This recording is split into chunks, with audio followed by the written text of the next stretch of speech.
Hi. ഈ വീട് പണി തുടങ്ങാൻ വേണ്ടി DL ബിൽഡേഴ്സ് എന്ന് പറഞ്ഞിട്ട് ഒരു ടീമിന് കോൺട്രാക്ട് കൊടുത്തിട്ട് 36 ലക്ഷം രൂപയോളം അവർ കൈപ്പറ്റിയിരുന്നു. ആ 36 ലക്ഷം രൂപ കൊണ്ട് അവർ ചെയ്തെന്ന് പറഞ്ഞാൽ ഈ 16 വീടുകളുടെ തറ മാത്രമേ കെട്ടിയിട്ടുണ്ടായുള്ളൂ. അപ്പോൾ കൂടി വന്ന 1 ലക്ഷം രൂപയാണ് ഒരു തറയ്ക്ക് വന്നത്. പക്ഷേ ഇവർ 36 ലക്ഷം രൂപ കൈപ്പറ്റിയിട്ട് വീണ്ടും പൈസ ആവശ്യപ്പെട്ടുകൊണ്ട് പ്രശ്നം ഉണ്ടാക്കി അവർ ഒഴിഞ്ഞുപോയി. അപ്പോൾ അതിനെതിരെ ഞാൻ മേഡത്തിനോടും മേഡത്തിൻ്റെ ഒരു അങ്കിളായിരുന്നു GM, അവരോട് സംസാരിച്ചപ്പോൾ അവർ രണ്ടാളായിരുന്നു ഇതിൻ്റെ മുൻ കാര്യങ്ങൾ നീക്കിയിരുന്നത്. അവരോട് ചോദിച്ചപ്പോൾ അവർ പറഞ്ഞു കേസൊന്നും കൊടുക്കണ്ട, അതിങ്ങനെ പോട്ടെ, നമുക്കല്ലാണ്ട് ഇനി തുടങ്ങാമെന്നും പറഞ്ഞു. പക്ഷേ ഈ പൈസ പോയതിനും മേഡത്തിനും GM-നും ഒരു ഉത്തരവാദിത്വം ഇല്ലാത്ത രീതിയിൽ ഒഴിഞ്ഞു മാറി. അങ്ങനെ ഏകദേശം എത്ര രൂപ ആ ഒരു പേരിൽ? ഒരു 18 ലക്ഷം രൂപ 20 ലക്ഷം രൂപയ്ക്ക് ഉള്ളിൽ അത് അവർ മാഞ്ഞു പോയി എന്നുള്ളതാണ്. മാഞ്ഞുപോയി. ഹായ് പ്രിയപ്പെട്ടവരെ, മാരിയോയും ജിജിയും കാശിനു വേണ്ടി പിരിവിനായി വീണ്ടും ഇറങ്ങിയിട്ടുണ്ട്. വഷളായ ഈ പ്രശ്നങ്ങളെല്ലാം പുകഞ്ഞുകൊണ്ടിരിക്കുമ്പോൾ തന്നെ ജിജിയും വീട് വെച്ചു കൊടുക്കണം, കാശ് താന്നും പറഞ്ഞ് ഇറങ്ങിയിട്ടുണ്ട്.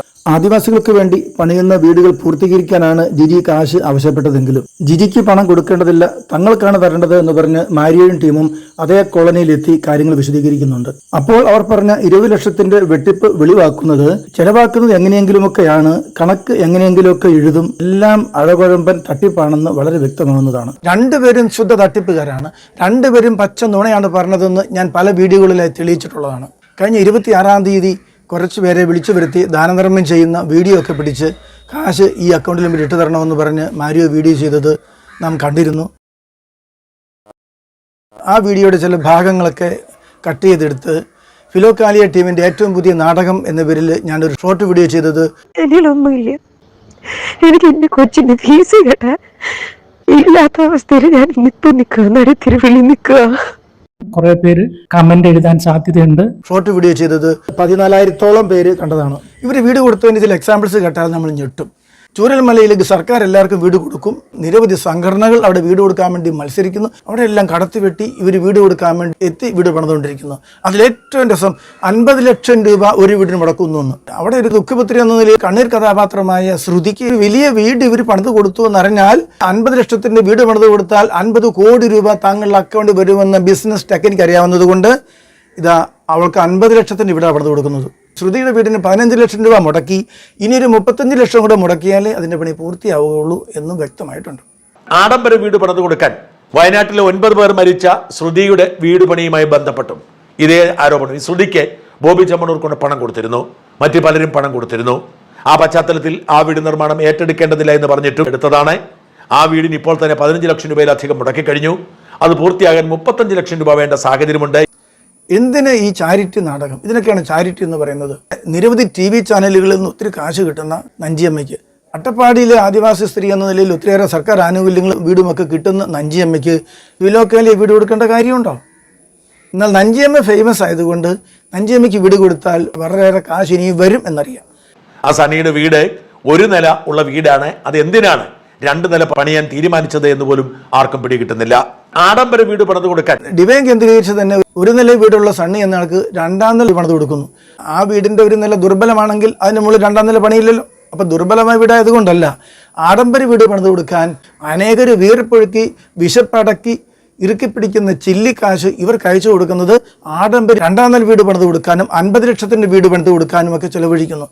ഇവരുടെ ചാരിറ്റി തട്ടിപ്പുകളെല്ലാം മനസ്സിലാക്കി ഇവർക്ക് സഹായം ചെയ്യുന്നത് പിൻവലിക്കേണ്ടതാണ്. ഇവർ സ്വന്തമായി ഉണ്ടാക്കുന്ന കാശ് കൊണ്ട് ആർക്കെങ്കിലും സഹായിച്ചു കൊള്ളട്ടെ, അതല്ല നല്ലത്. എന്തെങ്കിലുമൊക്കെ വീടില്ലായ്മയുടെ ദുരിതം പേറുന്നതോ അപകടം ഉണ്ടായതിൻ്റെ ഒക്കെ പേരിൽ വാർത്തകളിൽ നിറഞ്ഞു നിന്നവർക്ക്, സഹതാപം പിടിച്ചു പറ്റിയവർക്ക് പെട്ടെന്ന് ചാടി ചെന്ന് വീടുണ്ടാക്കി കൊടുക്കുക എന്നത് വരുമ്പോൾ ആ ചാനലുകാർ തന്നെ, ആ പത്രക്കാർ തന്നെ വളരെയേറെ പ്രാധാന്യം കൽപ്പിച്ച് അവർക്കത് വീട് കിട്ടി, ഫിലോക്കാലി വീട് കൊടുത്തു എന്ന് വാർത്ത കൊടുക്കുകയും ചെയ്യും.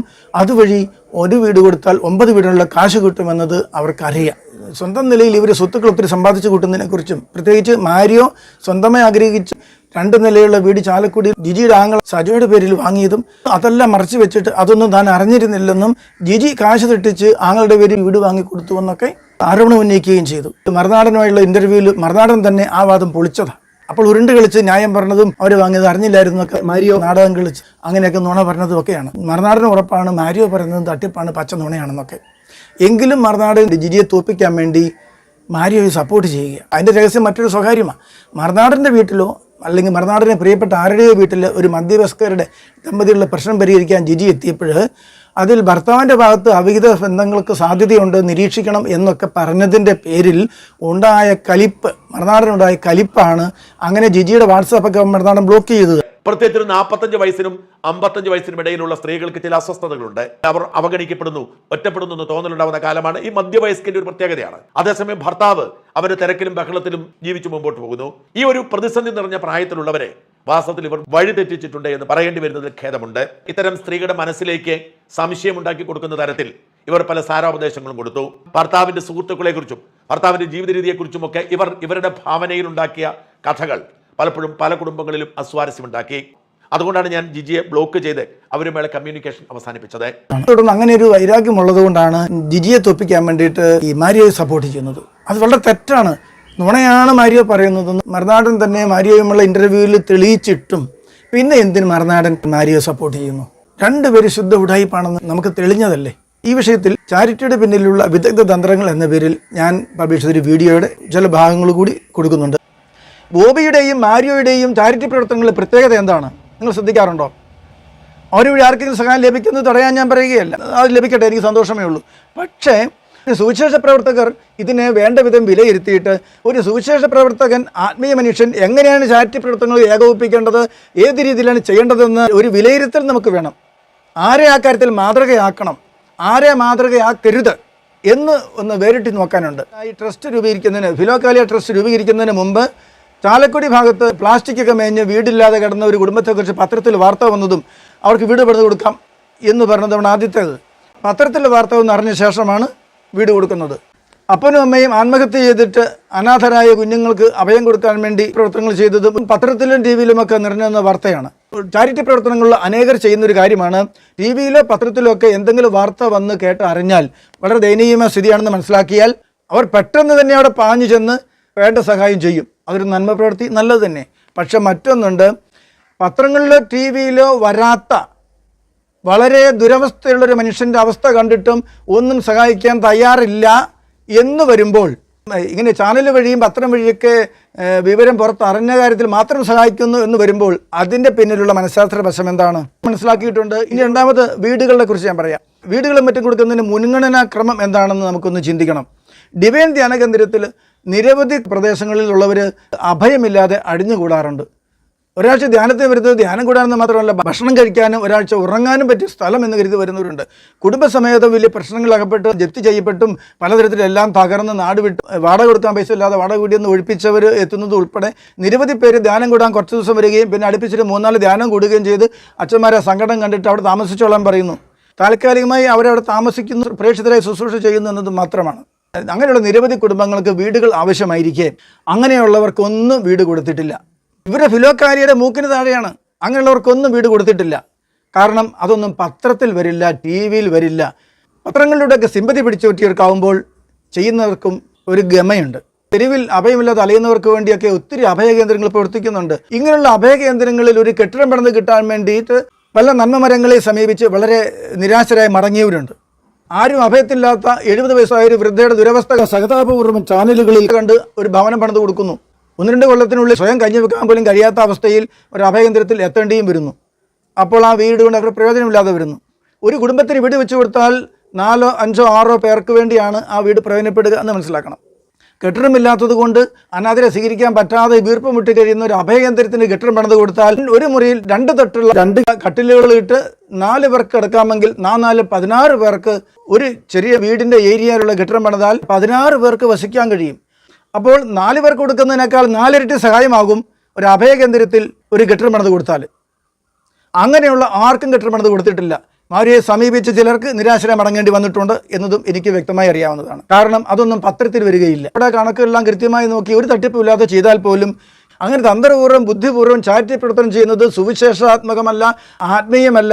ഒരു പ്രേക്ഷിത പ്രവർത്തകർക്കും ഒരു സുവിശേഷ പ്രവർത്തകർക്കും മാതൃകയാക്കാവുന്നതല്ല അത്. അവനും അവൻ്റെ ദൈവവും അറിയുന്ന സൽപ്രവൃത്തികൾ അത് പരസ്യമാവുകയോ ആൾക്കാർ അറിയുകയോ പ്രോത്സാഹിപ്പിക്കുകയോ അത് മറ്റൊരു കാര്യം. ലക്ഷ്യം ഒരിക്കലും തന്ത്രപരമായിരിക്കരുത്.